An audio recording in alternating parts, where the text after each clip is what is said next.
Vamos a ir al Salmo 34. Salmo 34, versículo 1. Salmo 34, versículo 1. Yo quiero que usted lo busque. Y si para usted está bien, lo repita junto conmigo. Este es uno de los salmos que debería quedarse en el corazón y aprendernos de memoria. Y no solo aprendernos, sino decírselo al Señor. Salmo 34, versículo 1. ¿Ya lo tienen? Dice así la palabra del Señor. Bendeciré a Jehová en todo tiempo. No se oye bien. Bendeciré a Jehová En todo tiempo. y luego añade, su alabanza estará de continuo en mi boca. Gloria a Dios. Gloria al nombre del Señor. Padre, te alabamos, te damos gracias. Gracias por tu palabra, Señor, porque a través de ella tú hablas a nuestra vida. Te pedimos, Señor, que hoy nos ministre, que podamos, Dios mío, salir de este lugar con una mente bien clara, renovada a través de tu Espíritu Santo, para que podamos poner en práctica lo que oímos y podamos, Señor, desarrollarlo en nuestra vida, en nuestra familia, en nuestro trabajo, donde quiera que estemos, podamos llevar tu palabra y atesorarla en el corazón y vivirla. En el nombre de Jesús. Amén y amén. Bien, hermano, hoy hay salmos que son promesas de Dios. ¿Usted sabía eso? Muchos de los salmos que leemos, o la mayoría, son promesas de Dios. Hay otros salmos que son advertencias del Señor. Cuando usted lee todos los salmos, ¿a cuánto le gustan los salmos? A mí me encantan los salmos, ¿verdad? Yo los disfruto. Muchos son promesas, y nos gustan las promesas, ¿verdad? Porque las promesas son como que afirmaciones de que Dios va a hacer algo, si nosotros hacemos nuestra parte, claro está. Pero hay otros que son advertencias, que si no hacemos algo, algo puede ocurrir, algo puede pasar, y nos advierten también. Pero hay otros salmos que se le titulan así, cánticos afirmativos. Algunos comentaristas le llaman así, cánticos de afirmación. Y casi muchos de estos salmos que nosotros tenemos en la palabra de Dios son cánticos. En su mayoría, el salmista David, cuando componía estos salmos, se cree que casi siempre los cantaba con su alma. Ya muchos de los salmos son cánticos al Señor. Por lo tanto, estos cánticos en algunas ocasiones son cánticos afirmativos. Y este salmo, en el versículo 1, es un cántico a Dios afirmativo, diciendo el salmista: bendeciré a Jehová en todo tiempo, mi alabanza estará de continuo en mi boca. ¿No parece alguna de las canciones que cantamos? ¿No parece esos cánticos que reafirmamos nuestro compromiso, nuestro amor por el Señor? Pues sí, yo creo que sí. Pero note usted que el salmista a través de este salmo afirma dos declaraciones, ¿verdad? Cuando usted lo mira, hay dos declaraciones ahí bien claras. Una es: bendeciré a Jehová algunas veces.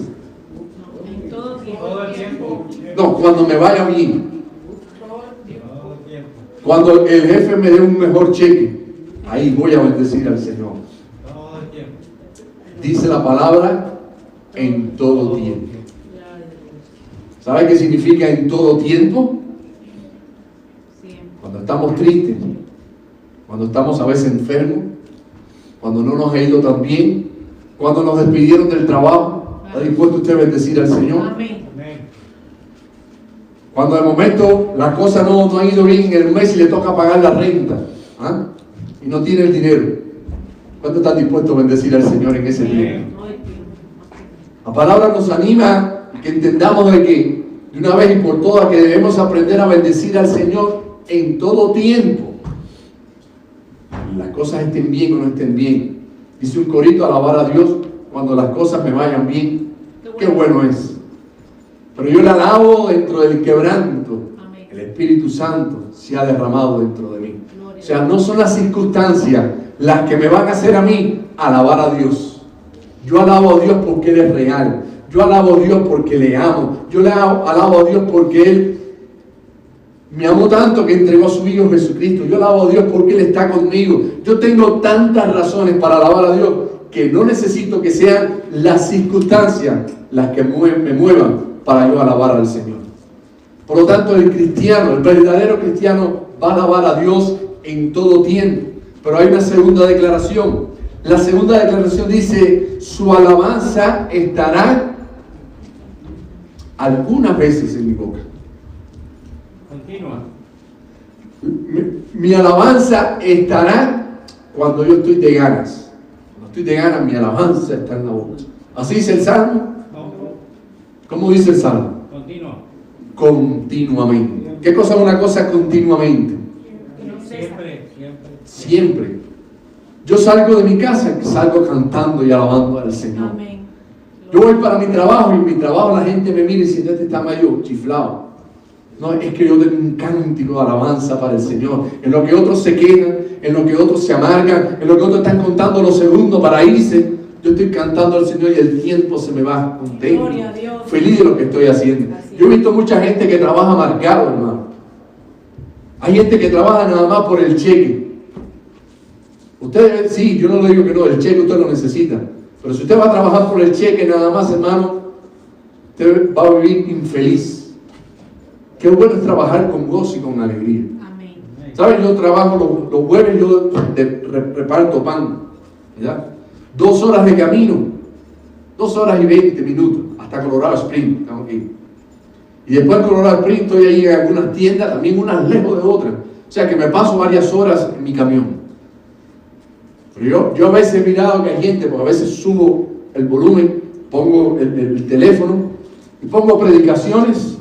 Yo voy contento y después pongo alabanzas y me pongo a cantar la alabanza. Y yo he visto gente que me mira como diciendo: ¿y este loco dónde salió? Porque es que el cristiano, hermano, debe buscar siempre el método, el modo de estar alabando a Dios en todo tiempo. Amén. Con gozo, con alegría, aunque hay momentos difíciles, yo sé, pero no pierdas el gozo de alabar al Señor. Amén. Dice amén. Hoy quiero puntualizar a través de esta predicación la gran justificación que muchos empleamos como excusas cuando decimos: no tengo tiempo para las cosas de Dios. Hay gente que dice: no tengo tiempo. Dios, de hecho, hablaba en estos días con una hermana y esta hermana estaba muy desesperada. De hecho, cuando llegó y me preguntó que si yo sabía de trabajo, muy desesperada estaba. Ahora tiene 2 trabajos. Cuando le pregunto: hermano, ¿y qué pasa? Que no se congrega, ¿qué pasa? Que no está buscando del Señor, ¿qué no pasa? Que ni se conecta en los tiempos que también hemos tenido. La respuesta es que tengo 2 trabajos, no tengo tiempo. ¿Qué estamos haciendo con nuestro tiempo? ¿Somos capaces de tener un balance en nuestro tiempo, o usamos a veces el tiempo como una excusa para no estar en la presencia, para no hacer lo que decía el salmista, para no bendecir a nuestro Dios, para no estar de continuo en su presencia? Usamos muchas veces el tiempo, o la falta de tiempo, o la prioridad en el tiempo, para excusarnos y no dedicarle tiempo al Señor. Nos pasa, hermano, yo creo que nos pasa a todos. Todo está en que nosotros entendamos de una vez y por todas que los tiempos están en las manos de nuestro Dios. Y que Dios se merece lo mejor de nuestro tiempo. Así es, amén. No la sobra del tiempo. No una migaja, una vez a la semana, el domingo. Si tengo tiempo, si en todo el orden de prioridades me alcanza el tiempo, iré a la casa de Dios. Gloria a Dios. Tenemos que saber, hermano, que la palabra de Dios nos anima continuamente de que nosotros debemos saber aprovechar el tiempo y dedicarle parte de nuestro tiempo a las cosas del Señor. Vamos a ver una historia que se nos cuenta en el libro de Ageo, que nos ayudará a comprender cómo Dios ve nuestras prioridades y nuestras excusas cuando se trata de manejar bien nuestro tiempo. Vamos a ir al libro de Ageo y vamos a ir al capítulo 1. Yo quiero que usted mantenga su Biblia abierta porque voy a necesitar a alguien que me ayude ahorita a leer. Ageo capítulo 1. Búsquelo ahí, hermano. Es un profeta menor, ¿verdad? Ageo es uno de los profetas menores. Yo no sé si usted ha escuchado, si alguna vez ha estudiado un poquito la Biblia, si usted va a un seminario, le van a decir siempre que hay una lista de profetas mayores en el Antiguo Testamento y una lista de profetas menores. Ageo está dentro de la lista de los profetas menores. Solo digo esto para que usted sepa, el hecho que un profeta sea llamado menor no quiere decir que sea un profeta de menor importancia. ¿Saben qué se diferenciaban los profetas mayores y los profetas menores? Los profetas mayores son los que más libros escribieron o más cantidades de capítulos escribieron. Los profetas menores entonces escribieron menos. Lo que quiere decir que los profetas menores no es que sean menos importantes que los mayores, solo que escribieron menos. Entienda ahí, por ejemplo, el profeta Isaías escribió 66 capítulos, la misma cantidad de libros que tiene la Biblia. Por eso es llamado profeta mayor. Está dentro de la lista de los profetas mayores. Pero en el caso de Ageo es uno de los que son llamados profetas menores. Pero es un libro interesantísimo, importante, y lo vamos a estar analizando algo que ocurrió en la vida de este profeta llamado Ageo. Para hablar un poquito acerca de Ageo, antes de ir a la historia, podemos también mencionar que el profeta Ageo tenía 70 años cuando escribió este libro. O sea que no era un muchacho joven, era un hombre ya entrado en edad, con cierta experiencia de la vida, de las cosas que estaban pasando, y que había sido un hombre que había cultivado una relación con Dios, conocía a Dios. Y cuando alguien conoce a Dios, hermano, y ve que el pueblo se está desviando, o ve que un hermano se está desviando, su corazón le duele. Y dice, yo tengo que hacer algo, no me voy a quedar de brazos cruzados. Por eso, hermano, cuando un cristiano ve que otro cristiano de la congregación, o un familiar, o alguien que usted conoce, se está desviando, está dejando de buscar al Señor, rápido deberíamos llamarlo, rápido deberíamos preocuparnos por él. Ageo estaba muy bien con el Señor, era un hombre de Dios, pero amaba a su pueblo y veía que algo estaba pasando con su pueblo, y por eso trajo esta profecía, la cual vamos a estar leyendo en un ratito. Ahora bien, el profeta Ageo, su profecía fue en el 520 antes de Cristo. 520 años antes de Cristo es que él trae esta profecía. Pero bien, para poder entender bien esta historia, tenemos que aprender el nombre de 3 reyes. Yo quiero que ustedes lo aprendan. En estos días estaba hablando con mi esposa, decía, una de las cosas que yo creo, yo considero, por la cual yo estoy acá predicando y enseñando, hermano, es que yo creo que más que nada yo siempre quiero ilustrarle, enseñarle la Biblia. Una vez que yo le enseño la Biblia, hermano, y usted la aplica a su vida, entonces usted puede ser un cristiano de victoria. ¿Sí o no? Porque si yo me paro acá y le hago cuentos y puro testimonio, que no está mal testificar como hicimos ahorita, pero déjeme decirle que eso no es lo que marca el corazón de un cristiano. Dice la palabra de Dios, o dice la misma Biblia, que toda escritura es útil. Ella enseña, ella corrige. Por eso la palabra de Dios, hermano, dice que también es como espada doble filo, penetra el corazón. Por eso cada vez que yo voy a una historia y saco las aplicaciones de esta historia y lo aplico a mi vida, yo veo el mensaje de Dios, de lo que Dios quiere hablar a mi vida. Entonces yo estoy interesado, hermano, que usted aprenda la palabra del Señor. A lo mejor nunca leí el libro de Ageo, pero en el libro de Ageo hay una enseñanza tremenda, una enseñanza que yo quiero que usted se lleve y atesore en su corazón. Pero para que podamos entender el contexto de este libro, el momento que Ageo le da la profecía a este pueblo que estaba haciendo cosas que no estaban bien, yo quiero que usted al menos aprenda el nombre de 3 reyes, para que pueda entender en qué tiempo fue esto.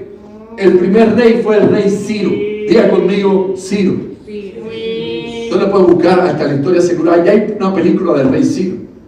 Le llamaron el Ciro el Grande, le llamaron así. ¿Qué pasó en ese tiempo del rey Ciro? Si nosotros vamos un poquito a la historia, usted conoce, porque ya lo hemos predicado acá, que el pueblo de Dios fue llevado cautivo a Babilonia por 70 años, ¿sí o no? Por su desobediencia. porque estaban haciendo lo malo delante de Dios, y los babilónicos, a través del rey Nabucodonosor, conquistó allí al pueblo de Israel y fueron llevados cautivos 70 años a Babilonia. Pero el rey Nabucodonosor también tiene una historia. De hecho, Dios lo puso hasta comer zacate, hierba, por la desobediencia que él tenía, y finalmente, por desobedecer a Dios, Dios lo quitó. Era un imperio, el imperio babilónico, lo quitó de ese reinado, y los persas conquistaron a Babilonia. Y el rey que conquistó al rey Nabucodonosor fue el rey Ciro. Este rey que increíblemente, por eso es que me encanta la palabra del Señor, pero cuando vamos a la palabra de Dios, vamos a notar que 100 y tantos años el profeta Isaías ya había dicho que había un hombre que se iba a llamar Ciro, y que este hombre iba a encontrar gracia en los ojos de Dios, iba a dejar que el pueblo de Israel regresara nuevamente a Jerusalén. 100 y tantos años. Mucha gente, hermano, que no cree en las profecías de la Biblia. Para mí, sí, una de las cosas más grandes que tiene este libro sagrado es que todo se cumple. Amén. Y 100 y tantos años antes que el rey Ciro comenzara a gobernar, ya Dios le había dicho a Isaías, va a haber un hombre, le dijo el nombre, ¿sabe? Se va a llamar Ciro. Y ese hombre va a ser va a ser un rey que va a estar gobernando todo el imperio, y le va a permitir a los judíos que regresen de nuevo. O sea, antes que fueran llevados al cautiverio los judíos, ya estaba la profecía de cómo iban a regresar y quién es el que lo iba a regresar. Oye, que las cosas de Dios son tremendas, ¿verdad que sí? Ahora, ya saben cuál fue el primer rey que les dije. El rey se llamaba Ciro. Ahora, ¿qué pasó con este rey? A través de este rey, Dios le permitió a su pueblo que regresara. Si usted va un poquito a la historia, fue a través de Daniel. Este hombre de Dios se acercó un día, le habló a Ciro, le dijo, mira, es necesario que nosotros regresemos nuevamente. Y el rey Ciro dice que se dolió en su corazón y dejó que el pueblo de Dios regresara de nuevo a Jerusalén. No solo lo dejó ir, sino que le dio provisiones, los ayudó, les dio la bendición para que regresaran nuevamente. Ya la Biblia lo había cumplido, porque era una profecía bíblica. Así que el rey Ciro le tocó tener ese protagonismo en la historia del pueblo de Dios. Ahora, el rey Ciro gobernó desde el 576 antes de Cristo al 530 antes de Cristo. Tuvo varios años gobernando y dejó que el pueblo de Israel, ya al final de su tiempo, regresara a Jerusalén. Ahora aparece un segundo rey, y el segundo rey, que quiero que usted se lo aprenda porque probablemente nunca lo ha escuchado, se llama Cambises. Dígalo conmigo. Cambises. ¿Quién fue Cambises? El hijo de Ciro. Ciro deja que el pueblo de Dios regrese, pero ahora su hijo Cambises no lo deja regresar. No tiene el favor de Dios. Hay algo feo en Cambises. ¿Qué pasó con Cambises? Que cuando el pueblo de Dios llega a Jerusalén, usted conoce la historia a través del profeta Nehemías, ellos empiezan a reedificar el templo, la ciudad, los muros. Aquella ciudad estaba en ruina. Aquella ciudad había sido destruida por los babilónicos hacía 70 años antes. Pero cuando los judíos regresan, ellos empiezan a reconstruir toda la ciudad. Y reconstruyen los muros, reconstruyen todo, empiezan a hacer sus casas. Imagínense, hermano, que de momento una bomba cayera aquí en toda Greeley quedara como un desierto. Todas las calles destruidas, todos los puentes destruidos, todo destruido. Eso fue lo que ocurrió. Pero como Ciro le dio oportunidad y le dio también muchas cosas para que ellos pudieran empezar de nuevo, eso fue lo que ellos hicieron. Empezaron a reconstruir, empezaron a prepararlo, a hacer nuevamente su ciudad, todo estaba muy bien. Cuando el momento deja de estar ya Ciro, y viene entonces el segundo rey, que les dije que se llamaba Cambises. Este rey era muy malo, hermano. Usted va y registra la suerte que duró 8 años nada más, pero fue suficiente para que los judíos no avanzaran más en su construcción. Se quedaron paralizados. Pero ¿saben qué hizo Cambises? Cambises, dice la escritura, que él puso impuestos muy grandes sobre los judíos. Ustedes saben lo que es impuesto, ¿verdad? Porque normalmente casi todo el mundo paga impuestos. Pero le puso unos impuestos tan grandes porque él hizo guerra con la nación de Egipto. Y al hacer guerra con la nación de Egipto, si usted lo busca geográficamente, ellos tenían que pasar por donde estaba el pueblo de Dios. Tenían que pasar por Jerusalén. Entonces ellos querían que la guerra que ellos tenían con Egipto fuera financiada por el pueblo de Israel. No solo que iban a pasar por ahí, sino que también les dieran los recursos y el dinero para comprar todas las armas y todo lo que ellos tenían que hacer. Le pusieron unos impuestos a los judíos tremendos. Y debido a estos impuestos, ellos tenían que trabajar mucho más para pagar los impuestos y al mismo tiempo no les quedaba tan poco tiempo para hacer lo que ellos tenían o debían continuar haciendo. No sé si me va entendiendo hasta ahí. Pero si me va entendiendo, el segundo rey, Cambises, que gobernó desde el 530 al 523 antes de Cristo, no dejó que el pueblo de Dios prosperara y siguiera adelante con la obra que ellos debían hacer. Cuando llega un tercer rey, ya les di el primero, se llamó Ciro, el segundo Cambises, y el tercer rey se llamó Darío. Dígalo conmigo, Darío. Hay dos Daríos, hay dos reyes que se llamaron Darío. Está Darío I y Darío II. El Darío I fue el tiempo de Daniel, mucho antes. Pero ahora llega un segundo rey que se llama Darío también, pero es Darío II. Y Darío II, en este caso, ya le quitó esas regulaciones al pueblo de Israel, ya le quitó esos grandes impuestos y ellos debían continuar haciendo la obra de Dios. Y ahí aparece en escena Ageo. Porque ¿qué ocurrió? Que el pueblo de Dios se cruzó de brazos, ya se acomodaron, ya se acostumbraron ¿a qué? A no hacer nada. Así es. Qué triste, hermano, si aplicamos eso ahora un poco a nuestras vidas, ¿verdad? Sabe que el llamado de Dios a la iglesia, si usted va al Nuevo Testamento, al comienzo del Nuevo Testamento, ¿cuál es el llamado de Dios de la iglesia? Ir y predicar el Evangelio, hacer discípulos, buscar al perdido, testificar de lo que Cristo ha hecho en nosotros. Si hay un enfermo, poner manos para que Dios se glorifique. Pero hay muchas iglesias, muchos cristianos que les está ocurriendo igualmente como le ocurrió a este pueblo de Dios. En una etapa de su vida se cruzaron de brazos. Así es. Ya no estaba este rey malo. Ahora llega otro rey que le quita los impuestos, los deja avanzar, pero ellos no quieren hacer nada. Y vamos a ir a la profecía ahora de Ageo. Yo creo que con este panorama, con este contexto que les he hablado, ustedes van a entender mucho mejor, ¿verdad? Vamos a leer Ageo capítulo 1. Si alguien puede ayudarme con esta lectura, vamos a leer hasta el versículo 2 nada más. 2. La palabra se lee en nombre del Padre, del Hijo y del Espíritu Santo.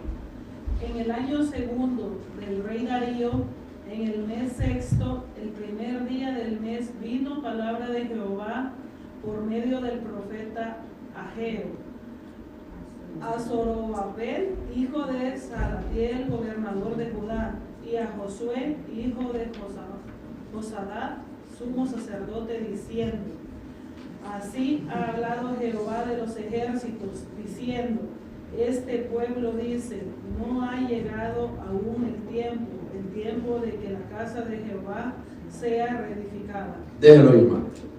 ¿Escuchó? Ellos habían tenido la gran bendición de que Dios los trae de regreso a Jerusalén. Empiezan a trabajar. Cuando usted ve la obra que hizo Nehemías fue el líder en ese tiempo que reedificó de una manera impresionante. En un tiempo récord, edificó aquella ciudad, los muros de aquella ciudad, las puertas de aquella ciudad. La gente se llenó de ánimo y empezó a hacer sus casas. La gente empezó a tomar nuevamente los cultivos, empezaron a prosperar, empezaron a ser bendecidos. Luego llega el segundo rey, todo se detiene.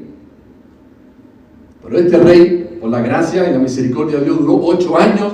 Cuando el momento aparece el rey Darío quita todos los impuestos. Y ahora ellos, ¿qué dicen? No tenemos tiempo. No hay tiempo ahora.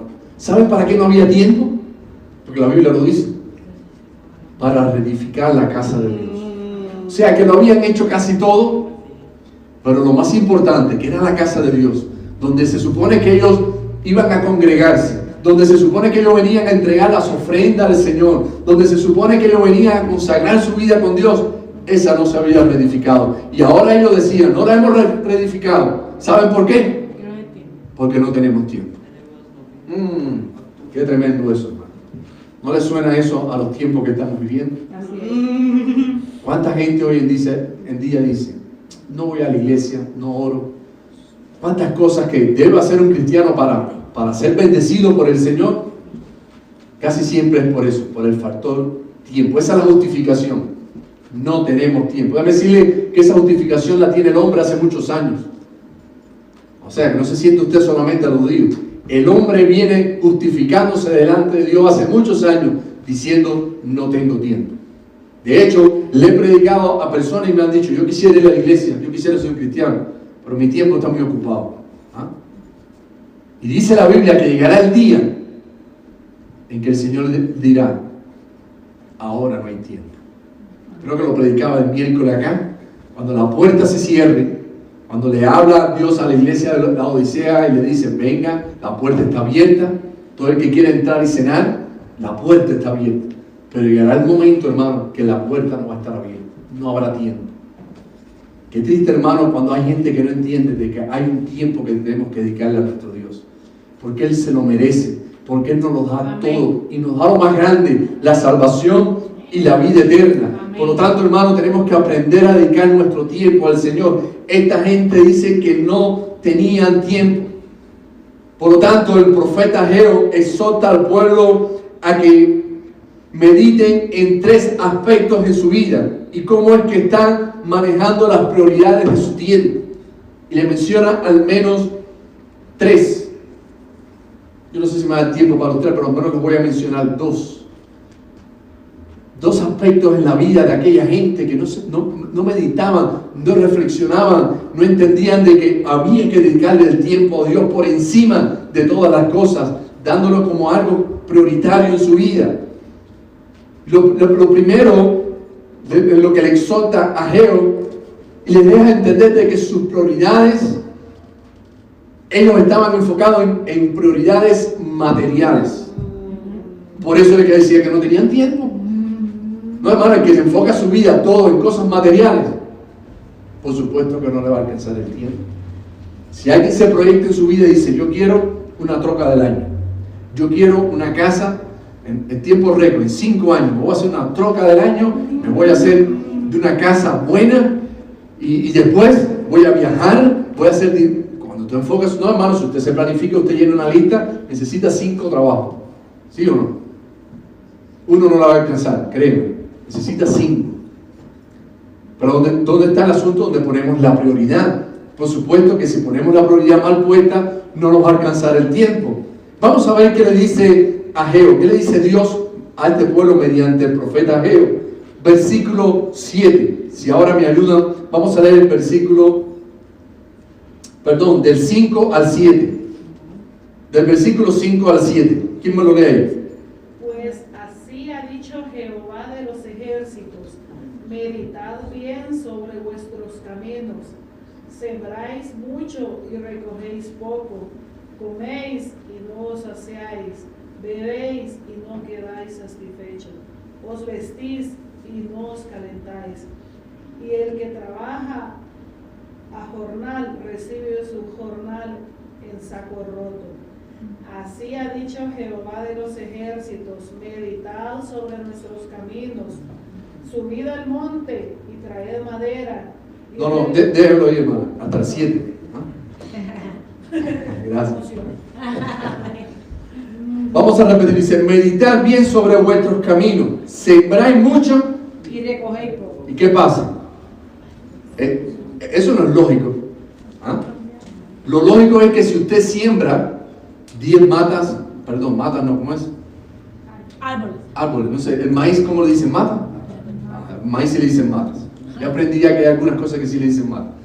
Si usted siembra 10 matas de maíz, usted no espera recoger poco. o menos de lo que sembró. Yo creo que para sembrar una mata de maíz es a través de un grano de maíz, ¿verdad? O sea, tú no esperas recoger 10 granos de maíz cuando terminó la cosecha. Lo menos que usted piensa recoger es, por lo menos, ¿cuánto mazorca trae una mata de maíz? Una mazorca. Bueno, 10 mazorcas de maíz. Con 10 mazorcas de maíz, por lo menos se hace un guisado, o ¿cómo se dice? ¿Qué hacen acá? Un elote. Hace una comida de elote, por lo menos. Pero si siembra 100 matas de maíz, que son 100 granos, que probablemente con 2 mazorcas de maíz, usted ya tiene todo ese grano, usted va a recoger 100 mazorcas de maíz. Porque eso es lo lógico, cuando usted siembra, usted cosecha. Pero dice que esta gente estaban tan afanados, se habían olvidado tanto de las cosas de Dios, que cuando sembraban, ¿qué les pasaba? Recogían poco. Yo me imagino a ellos quizás hasta, oye, pero ¿qué pasó aquí? Si yo sembré tanto, debería darme tanto. La gente que sabe esto, sabe cuando siembra una cantidad lo que va a recoger y lo que eso le puede representar. Algo estaba pasando. Luego continúa diciendo, coméis y no saciáis. ¿Le ha pasado a usted que ha comido y no se ha saciado? Sí, yo he visto gente, hermano, que come y a los 5 minutos dice que tiene hambre otra vez. Mi hombre, si no acabaste de comer ahora, ¿qué pasó? Ansiedad. Y esta gente parece eso que tenían ansiedad, yo no sé lo que tenían, una lombriz solitaria, pero dice que comían y no se saciaban. No quedaban satisfechos. Hermano, no hay nada peor que estar insatisfecho, ¿verdad? Sí. Y más, cuando uno conoce a Dios, cuando uno tiene una relación con Dios, hermano, uno sale tan satisfecho de estar en la presencia, de buscar a Dios, de saber que tiene a alguien que le ama, que le bendice, que le ayuda y que le cuida. Pero esta gente comían y se quedaban insatisfechos. Luego dice, y no os saciáis, bebéis y no quedáis satisfechos. O sea, que bebían y tampoco quedaban satisfechos. O vestís y no calentáis. O sea, que parece que, usted sabe, yo no sé si usted sabe que en Jerusalén, yo no he ido, pero la gente que ha ido dice que por el día hay un buen clima, por la noche hace frío. Y probablemente ellos también hasta en la noche sentían frío. Y quizás se abrigaban y aún sentían frío. Luego sigue diciendo el texto, y el que trabaja a jornal recibe su jornal, ¿en dónde? ¿Sabe qué cosa es un saco roto, verdad? Esa persona que recibe el cheque y a los 3 días le pregunta y no tiene un centavo. ¿Qué pasó aquí? Está pura deuda, Lo echa en saco roto. La bendición por donde mismo entra, por donde mismo se va. Así estaban ellos, hermanos. ¿Saben qué? Ellos, según la ley de Moisés, Dios les había ordenado, Dios les había enseñado que todo lo que ellos recogían de sus cosechas, lo primero que tenían que hacer era ir a la casa de Dios y entregárselo al Señor. Lo primerito. Pero ellos no estaban haciendo eso si la casa de Dios no la habían reconstruido. Si habían olvidado lo más importante. Y recuerden la justificación. No tenían tiempo. Había tiempo para todo lo demás, pero no había tiempo para reedificar la casa de Dios. Por lo tanto, esa prioridad no la tenían en su vida. Hermano, qué triste es cuando el cristiano pierde sus prioridades. Así es, gloria a Dios. ¿Saben que he visto muchos cristianos que llegan a Cristo? Gloria a Dios. Empiezan con un afán, con un deseo de aprender de Dios. He visto cristianos que al principio, en su primera etapa, usted lo ve con el deseo de crecer y de aprender cada día más. Tiene hambre, tiene comezón de Dios. Pero cuando pasa el tiempo, esa es la justificación. Yo quisiera aprender, yo quisiera ir a un instituto, yo quisiera formarme, yo quisiera poder ir a los ayunos, pero es que no tengo tiempo, hermano. Y ahí empieza esa pereza espiritual, ese enfriamiento espiritual en la que muchos a veces caemos. Pero el Señor no nos quiere ahí, ¿sabe? Y por eso Dios le habló a través del profeta Ageo, para que esta gente se despertara, para que esta gente entendiera que sus prioridades detenían la bendición de Dios. Es que Dios tiene bendición no solo para ellos, tiene bendición para cada cristiano hoy en día. Si le dedicamos tiempo al Señor, hermano, la bendición de Dios va a fluir. No le quepa la menor duda. Pero sabe, somos nosotros mismos a veces quien cortamos la bendición de Dios. Dios tiene bendiciones y dice que de bien, bendiciones buenas, abundantes para nosotros. Pero nosotros por falta de tiempo para Él, para que Él nos bendiga, queremos recibir la bendición y no pagar el precio. Eso es imposible, hermano. Vaya a la tienda, vea un televisor bien grande, ese es 60 pulgadas, para ponerlo ahí en su sala, y dígale al gerente, oye, regálame el televisor. El gerente le va a decir, no, vaya y trabaje y pague $500 por él. ¿Por qué? Porque esa bendición usted tiene que trabajarla, hermano. En las bendiciones espirituales también, hermano, nosotros tenemos que esforzarnos en ellas. Tenemos que sacar tiempo para Dios. Queremos que Dios nos bendiga, queremos el televisor espiritualmente hablando, pero no queremos pagar el precio. No queremos pagar el precio también de consagrarnos para Dios, de vivir para Dios, de sacar tiempo de nuestra vida para nuestro Señor.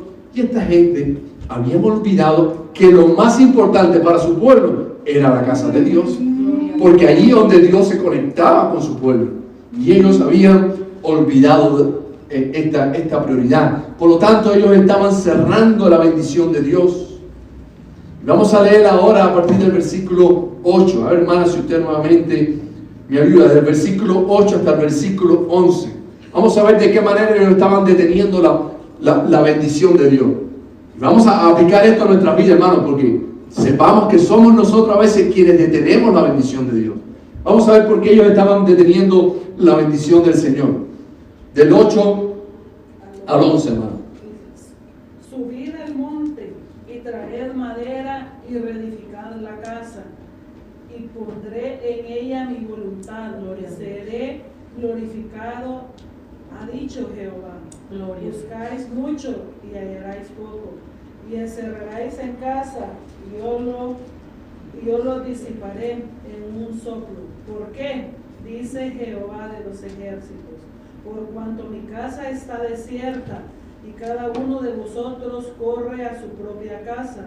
Por eso se detuvo de los cielos sobre vosotros la lluvia, y la tierra detuvo sus frutos. Y llamé la sequía sobre esta tierra y sobre los montes, sobre el trigo, sobre el vino, sobre el aceite, sobre todo lo que la tierra produce, sobre los hombres y sobre las bestias, y sobre todo trabajo de manos. Gloria a Dios. ¿Todavía leído eso, hermano? Yo me erizo cuando yo leo eso, hermano. Parece que estamos viviendo ese tiempo. Sí, tremendo, hermano. ¿Por qué se detuvo la bendición del Señor? Hermano, déjeme decirle, la bendición de Dios a veces se detiene en nuestra vida y Dios la detiene intencionalmente. A lo mejor a usted no le gusta eso. Como dice, oye, eso está fuerte. Yo conozco un Dios de amor. Sí, hermano, yo conozco un Dios de amor. Yo conozco un Dios bueno. Yo conozco un Dios santo. Yo conozco un Dios de misericordia. Pero corrige lo malo. Ese Dios a veces permite que pasen cosas a nuestra vida para que nosotros reflexionemos y entendamos.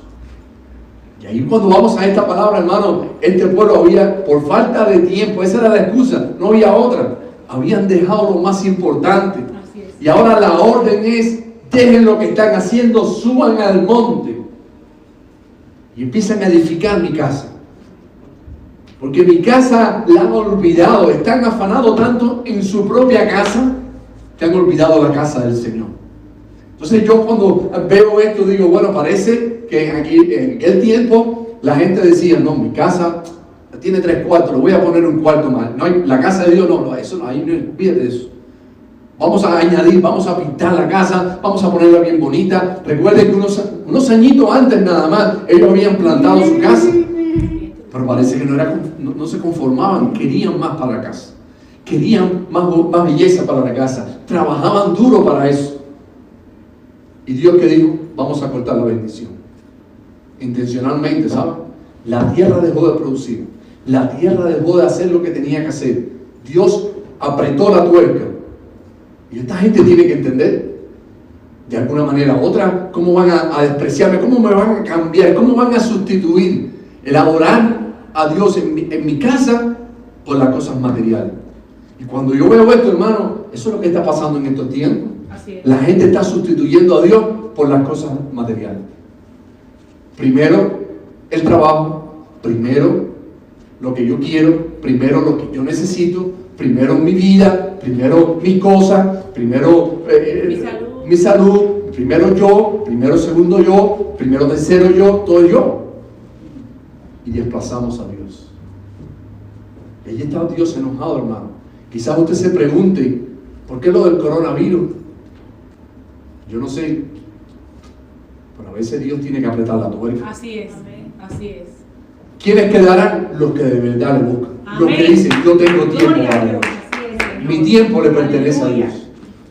¿Quiénes? ¿Esos son los que van a quedar? Así es. Esa es la iglesia que Cristo viene a buscar, una Amén. iglesia santa, Gloria una iglesia a que Dios. se cuida para Dios, una Gloria iglesia a que Dios. vive agradecida de Dios, que entiende que las bendiciones de Dios son las más importantes para nuestra vida. Bendito sea, Señor. Una iglesia que dice, primero la casa de Dios, primero las bendiciones espirituales, lo segundo vendrá por añadidura, Aleluya. mi casa, el carro, son bendiciones extra que cuando Dios me la quiere dar, gloria a Dios por Gloria ello, a Dios. pero primero la casa de Dios. Así es, gloria a Dios. Gracias, Señor. Dice usted amén, hermano. Gracias, Amén. Señor. No lo escuché, dice usted amén. Gloria Gloria al nombre del Señor. La enseñanza está clara. ¿Dónde están tus prioridades? Ese era el título que tenía para hoy. ¿Dónde están nuestras prioridades? ¿Dónde están nuestras prioridades? Voy a concluir. Quizás sigamos en otro momento predicando acerca de esto, porque yo creo, hermano, que el mensaje de Ageo fue un mensaje contundente. Dios mirando a los gobernantes y a su pueblo que habían descuidado el orden de prioridades, cómo hacían el mal uso de su tiempo, cómo debían dedicarle al Señor, le dijo, despierten. Esa fue la palabra que usó Ageo. Despierten. Porque déjame decirle, hermano, que a veces hay una dormidera espiritual, que el Señor necesita sacudirnos, como decía, apretar, para que despertemos, para que reaccionemos. Así que, hermano, cuando a veces llega una situación a tu vida, entienda que puede ser que Dios te está despertando. A veces Dios necesita sacudirnos para que despertemos. Usted tiene a veces su plan hecho y dice, oye, este año voy a hacer esto. Cuando tú ves que todo se te deshace, ¿pero qué fue lo que pasó? Ay, que el Señor quiere que despertemos. Así es. Amén. Oye, pero si esto no es lo que yo tenía planificado, yo estaba casi seguro que todo iba a salir así. No salió así. Es que Dios intencionalmente quiso que tú despertaras. Gloria a Dios. Amén. Así es. Y no te va a despertar de otra manera sino esa, donde más te duele, Así es. donde más tú tenías puesto el corazón, de ahí donde Dios te saca y te despierta. Por lo tanto, el llamado es a despertarse. Versículo 14 dice, y despertó Jehová el espíritu de Zorobabel, hijo de Salatiel, gobernador de Judá, y el espíritu de Josué, hijo de Josadac, sumo sacerdote. Y luego que dice, y el espíritu de todo el resto del pueblo. ¿Qué hizo el Señor? A través de todo esto que le estaba pasando, le dijo, van a despertarse. Pero va a despertar desde que está gobernando hasta todo el pueblo. Señor, hermano, a veces trae algo duro para que reaccionemos. Así es. A mí me llama la atención, hermano, que esta pandemia empezó por allá por China.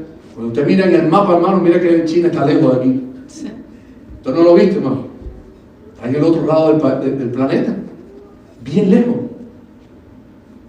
De allá, no se sabe ni cómo, laboratorio, no se sabe ni cómo fue. Una cosa parece simple. Ha estremecido el mundo entero. Era el mundo entero medio paralizado, la gente no sabe ni cómo hacer. Los gobernantes están casi que volviéndose locos, no saben cómo detener el asunto. Y si las vacunas, que no saben, todavía han pasado varios meses, ya casi ahorita un año. Y resulta que la gente no se da cuenta que Dios está despertando a la iglesia. Amén. Que Dios está despertando a los cristianos. Él estaba queriendo dormir.